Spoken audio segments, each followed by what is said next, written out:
Dear students, जैसा कि आप देख रहे हैं, आज मैं आपको बताऊंगा प्रश्न 4।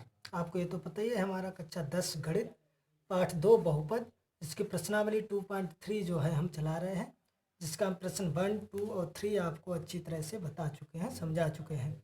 आज हम आपको बताऊंगा प्रश्न नंबर 4। जैसा कि आप देख रहे हैं, दिया गया है प्रश्न 4 कि यदि x³ - 3x² + x + 2 को एक बहुपद gx से भाग देने पर भागफल और शेषफल क्रमशः x - 2 और -2x + 4 हैं, तो gx ज्ञात कीजिए। gx ज्ञात कीजिए। अब आपको पता है कि यदि ये हमारा बहुपद है, इतने को एक बहुपद gx से भाग देने पर, यानी इतने को एक बहुपद gx से भाग देने पर, gx से इसमें भाग देंगे। किसमें देंगे? इसमें, बहुपद में। और जिसमें हम भाग देते हैं, आपको पता है उसे हम क्या कहते हैं? भाज्य। तो यहाँ से हम लिख सकते हैं कि भाज्य बराबर हमारा हो जाएगा x³ - 3x² और प्लस x और प्लस 2। और भाग हम किससे दे रहे हैं? भाग हम दे रहे हैं gx से, और जिससे हम भाग देते हैं उसे क्या कहते हैं? भाजक। क्या कहते हैं? भाजक। तो भाजक हमारा यहाँ पर कितना हो जाएगा? gx, यानी इस बहुपद को gx से भाग देते हैं, और किसमें? इस बहुपद में। और जिस बहुपद में हम या जिस संख्या में हम भाग देते हैं, आपको ज्ञात होना चाहिए, उसे हम कहते हैं भाज्य, और जिससे हम भाग देते हैं उसे हम कहते हैं भाजक। और भागफल तो आपको पता ही है, यानी जितनी बार भाग जाता है भागफल, उसे क्या कहते हैं? भागफल। भागफल दिया गया है x - 2 और शेष फल भी दिया गया है। शेष फल कितना है? -2x + 4। आई होप यहाँ से जो है आप अच्छी तरह से ये समझ रहे होंगे कि ये बहुपद दिया गया है कि इस बहुपद को gx से भाग देने पर, तो मैंने बताया है कि जिसमें हम भाग देते हैं उसे हम कहते हैं भाज्य, और जिस संख्या से भाग देते हैं उसे कहते हैं भाजक, और जितनी बार भाग हमारा जाता है उसे कहते हैं भागफल, और जो नीचे शेष बचता है उसे कहते हैं यानी शेषफल। ये आपको ज्ञात है। अगर ये ज्ञात है, फिर इसके बाद आपको एक सूत्र भी ज्ञात होगा। क्या होता है? भाज्य बराबर भाजक इंटू भागफल और प्लस शेषफल। आपको ये पता होगा, भाज्य बराबर भाजक इंटू भागफल प्लस शेषफल होता है।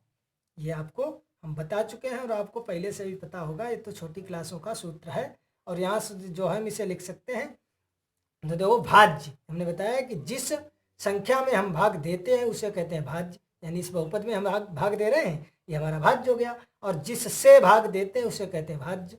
भाजक यानी gx से हम भाग दे रहे हैं तो हमारा gx हो गया भाजक। जितनी बार भाग जाता है उसे कहते हैं भागफल, जो नीचे बचता है उसे कहते हैं शेषफल। उसके बाद ये सूत्र होता है भाजक बराबर भाज्य बराबर भाजक इंटू भागफल प्लस शेषफल। ये सूत्र आप ध्यान से याद रखेंगे, हम पहले भी आपको बता चुके हैं। बस आप इसमें जो है मान रख दीजिए। भाज्य हमारा कितना है?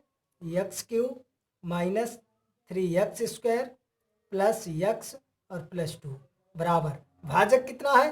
भाजक हमारा है gx इंटू भागफल कितना है? x - 2 और प्लस शेषफल कितना है? -2x + 4। आपको सूत्र मालूम है कि भाज्य बराबर भाजक इंटू भागफल प्लस शेषफल होता है, आपको अच्छी तरह से पता है। अगर ये पता है तो उसके बाद हमने कुछ नहीं किया है, आप समझ रहे होंगे, सिर्फ हमने मान रखा है। भाज्य रख दिया, बराबर भाजक रख दिया, भागफल रख दिया और शेषफल रख दिया। और ऊपर आप सवाल में देख रहे हैं, हमें gx का मान ज्ञात करना है, हमें gx निकालना है। क्या निकालना है? gx। बहुत ही महत्वपूर्ण सवाल है और बहुत ही सरल सवाल है, ध्यान से आप समझते जाइए। समझ में ना आए तो कमेंट बॉक्स में हमें बता सकते हैं।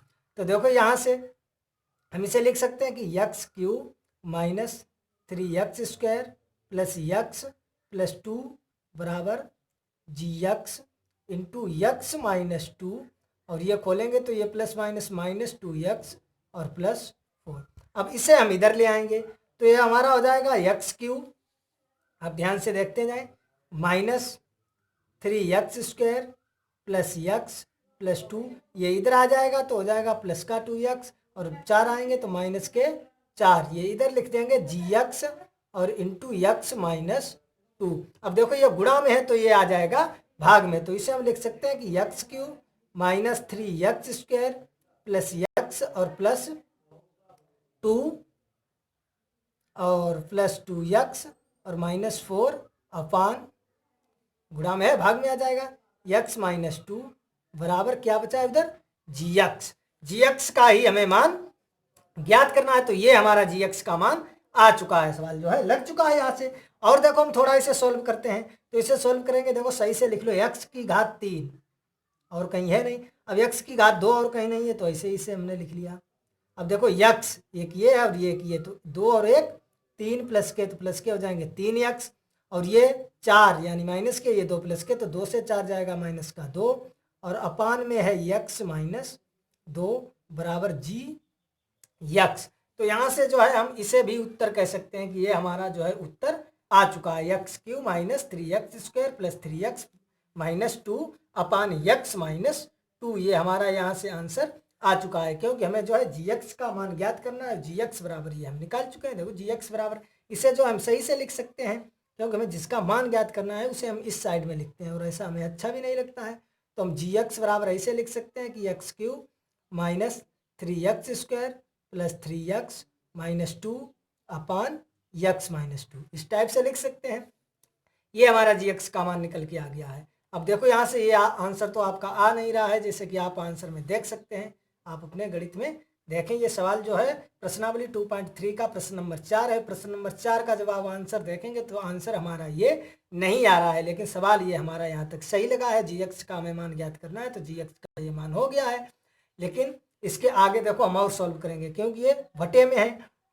अगर आपको कहीं ऐसे लिखा मिल जाए ये, यही मान लो gx बराबर है, gx बराबर दिया गया है 20/5, gx बराबर 20/5, जैसे ये है, तो ये हमारा आंसर हो गया। लेकिन ये गणित में आंसर नहीं, गणित में आंसर होगा कि gx बराबर 4। क्या आंसर है? gx बराबर 4। इसकी बात नहीं कर रहे हैं, हम उदाहरण के तौर पर आपको बता रहे हैं कि हमारा अगर सवाल निकल के आया है gx बराबर 20/5 और उसका आंसर अगर है कि gx बराबर 4, तो देखो हमने क्या किया, 5 का भागी तो दिया है, 5 चक्कू 20, क्योंकि 5 हमारे बटे में, तो बटे में है यानी ये भाग में है, यानी 5 का भाग में, तो इसी टाइप x माइनस 2 का इसमें हमें भाग देना है। अगर ये आंसर नहीं आ रहा है तो x माइनस 2 का हम भाग देंगे, तो जो आएगा वो आंसर आता होगा। तो देखो यहाँ से हम भाग देते हैं, x माइनस 2 का हम भाग देंगे x cube minus 3x² plus 3x और माइनस 2 में। तो देखो यहाँ x घात 1 है और यहाँ हमें चाहिए 3। हमने बताया इस टाइप के भागों में हमें पहला पद जो है काटना है, कुछ भी करें। तो x की 3 लाने के लिए यहाँ हमने किया x का 2, जब गुणा करेंगे तो ये हो जाएगा x की 3 माइनस 2x²। आई होप ये समझ रहे होंगे। घटाएंगे तो निशान बदलेंगे, ये कट जाएंगे, प्लस के 2 से माइनस का 3 यानी ये हो जाएगा माइनस का x² और ये प्लस के 3x माइनस के 2। अब माइनस लगा है, देखो x² है, हमने यहाँ x रख लिया है, तो x का गुणा करेंगे ये हो जाएगा माइनस x² और माइनस माइनस प्लस के 2x। जब घटाएंगे ये निशान बदलेंगे तो ये कट जाएगा, बचेगा x माइनस 2। x माइनस 2 यहाँ है, यहाँ तो प्लस 1 आ जाएगा x माइनस 2। घटाएंगे निशान बदलेंगे आ जाएगा 0।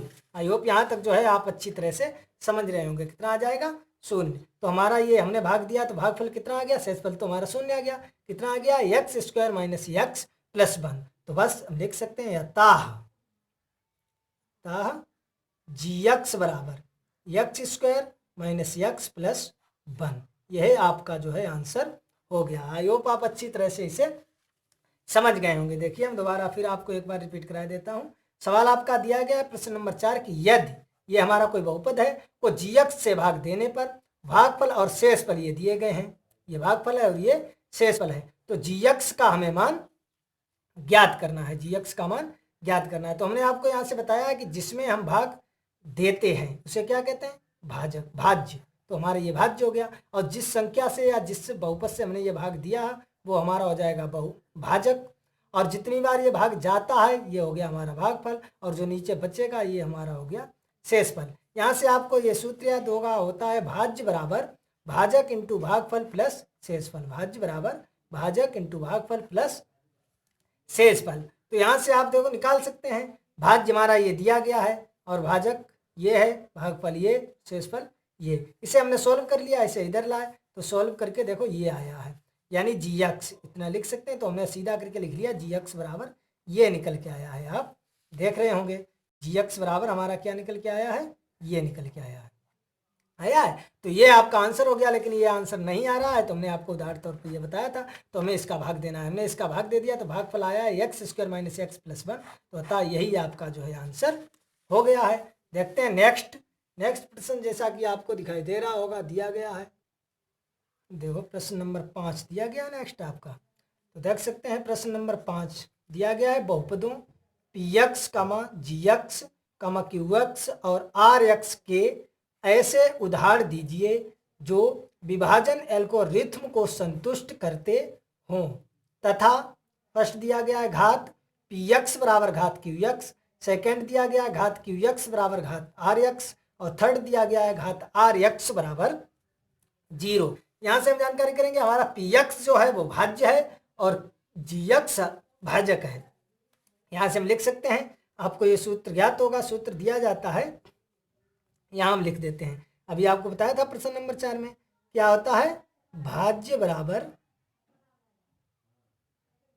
भाजक इंटू भागफल और प्लस शेषफल। तो देखो भाज्य हमने ये लिख दिया है पी एक्स बराबर जी एक्स इंटू क्यू एक्स और प्लस आर एक्स। तो आप समझ रहे होंगे पी एक्स हमारा भाज्य है, जी एक्स हमारा भाजक है, क्यू एक्स हमारा भागफल है और आर एक्स हमारा शेष फल है। और यही तो एल्गोरिथम प्रमेय होती है। यानी इसे हम लिख सकते हैं ए बराबर बी क्यू प्लस आर, जहाँ ए हमारा भाज्य होता है, बी हमारा भाजक, क्यू भागफल और आर शेषफल। तो ये वही हो गया है, उसी टाइप में है। तो यही तो हमारे एल्गोरिथम प्रमेय होती है। तो देखो इसे हम लगाएंगे, जैसे फर्स्ट आपका दिया गया है कि घात पी एक्स बराबर घात क्यू एक्स, घात पी एक्स बराबर घात क्यू एक्स। यहां से आपको कोई सवाल नहीं दिया गया, यानी अपनी तरफ से कोई उधार लेना है। अपने सवाल में दिया गया है कि ऐसे उधार दीजिए, तो अपनी तरफ से कोई भी उधार देना है। यहाँ से आप उत्तर नहीं देखेंगे कि आपका उत्तर ये आया, यहाँ से आप जो है सभी का आंसर अलग अलग आ सकता है, सभी का आंसर सही होगा और सभी को आंसर बराबर नंबर मिलेंगे, ये आप ध्यान रखेंगे।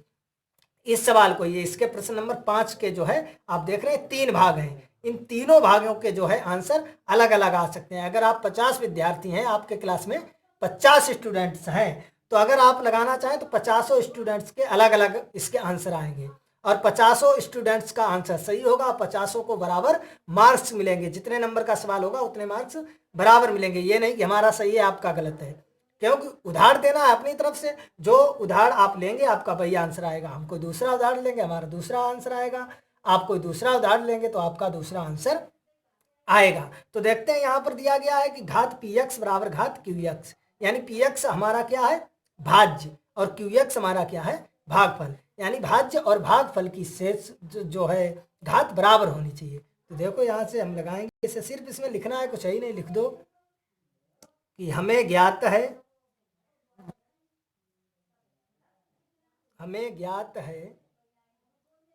कि भाज्य और भागफल की घात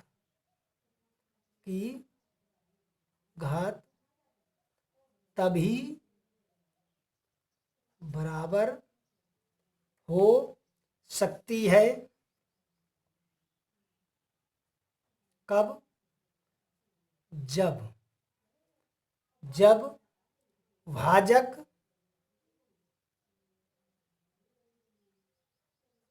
एक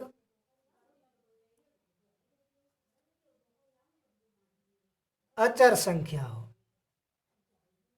यहां से आप ध्यान रखेंगे, ये फर्स्ट सवाल जैसा कि आपको दिया गया है, घात पी एक्स बराबर घात क्यू एक्स, जहां पी एक्स हमारा जो है भाज्य है और क्यू एक्स हमारा भागफल है। तो हम यहाँ पर लिखेंगे, चूंकि हमें ज्ञात है कि भाज्य और भागफल की घात तभी बराबर हो सकती है जब भाजक एक अचर संख्या हो। इसलिए हम मानेंगे, अलग अलग आप मान सकते हैं, पी एक्स बराबर कोई हमने ले लिया 5x² प्लस 10x प्लस 11 और यहाँ से हमने बताया है कि जब भाजक हमारा भाजक क्या है जी एक्स है जिससे भाग देंगे भाजक हमारा कोई अचर संख्या हो कोई भी अचर संख्या जैसे हमने 5 ले लिया तो जब हम कोई अचर संख्या भाजक लेंगे तभी हमारा जो है वो पी एक्स और क्यू एक्स यानी भाज्य और भागफल की घातें बराबर आ सकती हैं।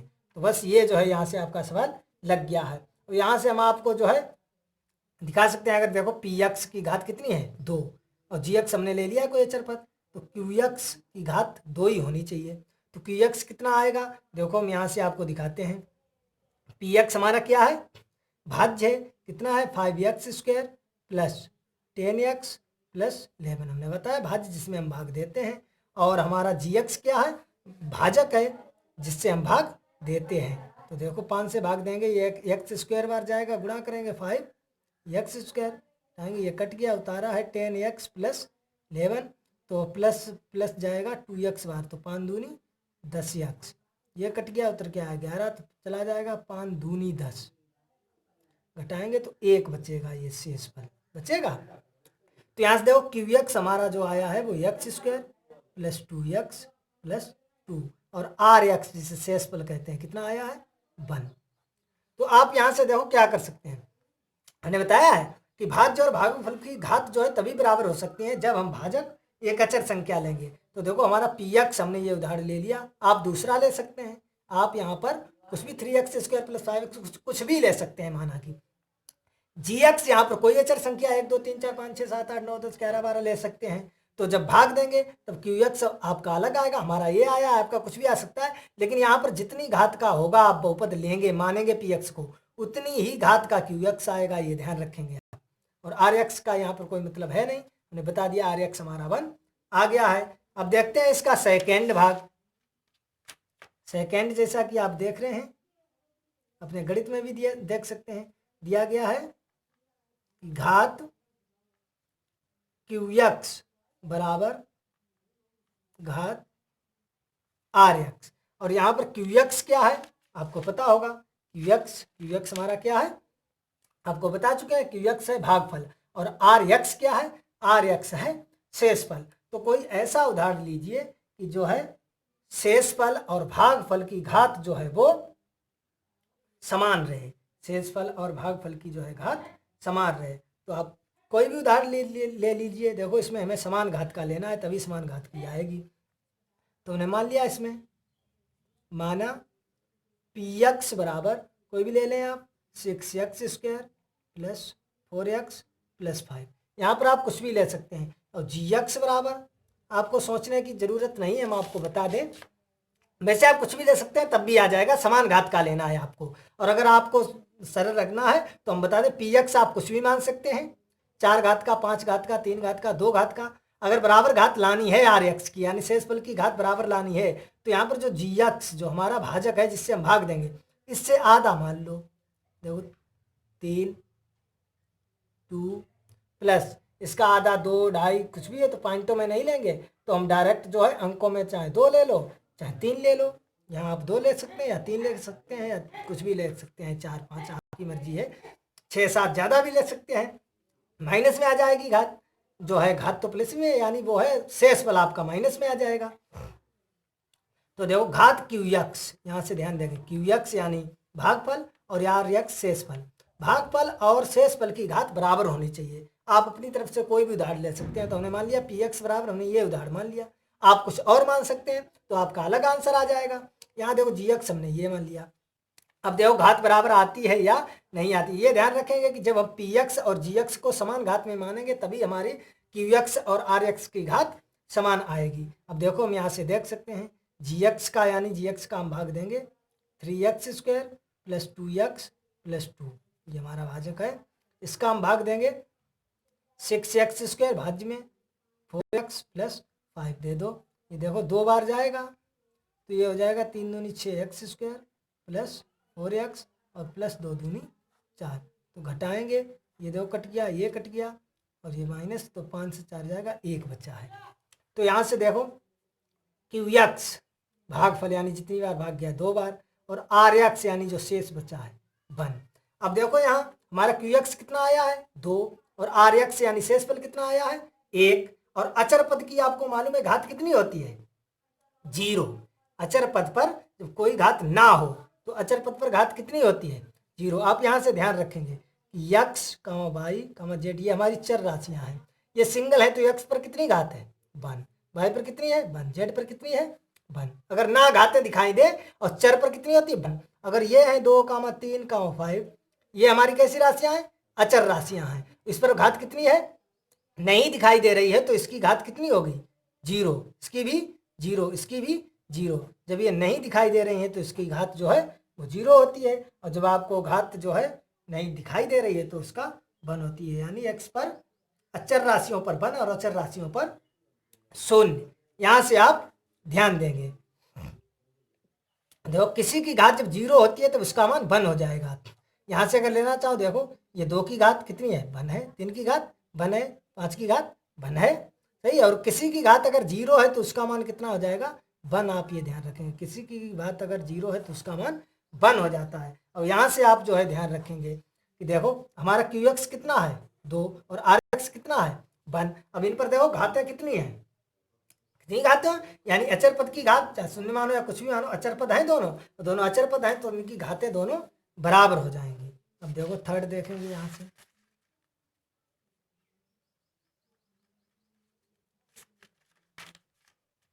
थर्ड दिया गया है घात आर यक्स बराबर 0 यानी शेष फल की घात जो है वो 0 होनी चाहिए, शेष फल की घात 0 होनी चाहिए।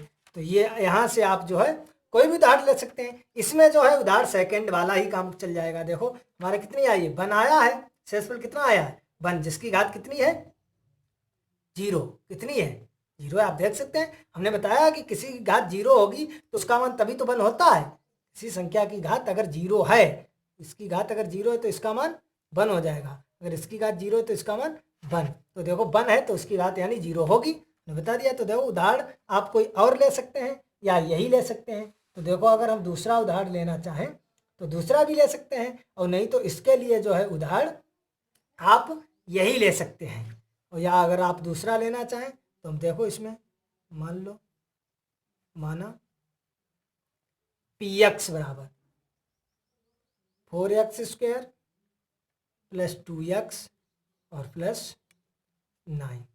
यहाँ से gx मान लो, gx बराबर हो जाएगा हमारा 2x² प्लस x और प्लस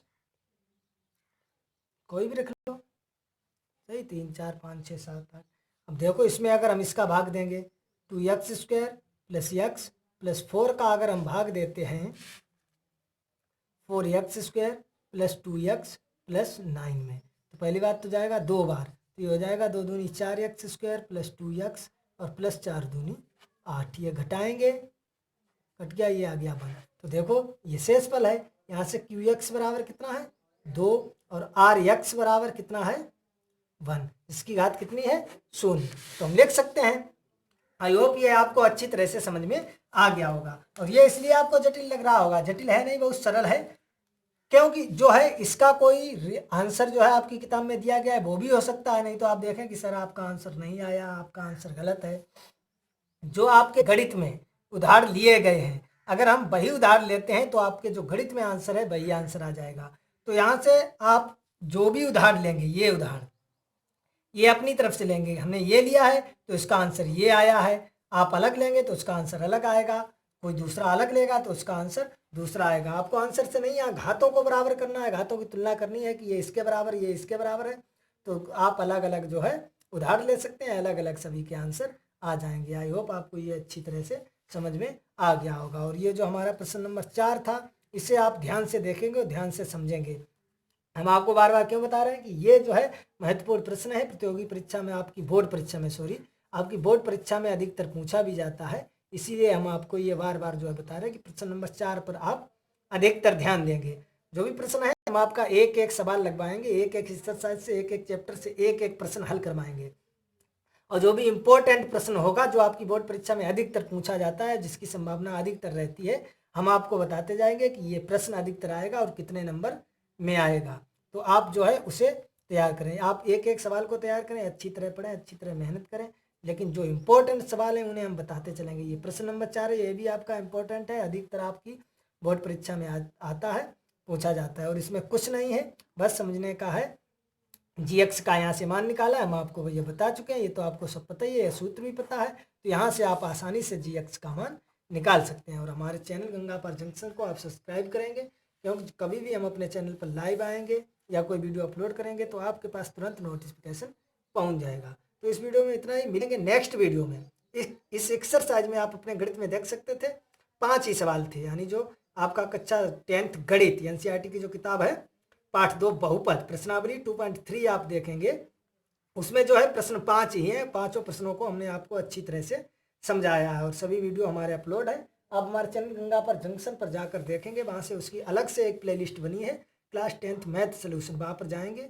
अभी तक जो भी हमने प्रश्न हल किए हैं सभी प्रश्न प्रत्येक प्रश्नावली के वहाँ पर आपको मिल जाएंगे, और मिलेंगे नेक्स्ट वीडियो में प्रश्नावली 2.4 के साथ।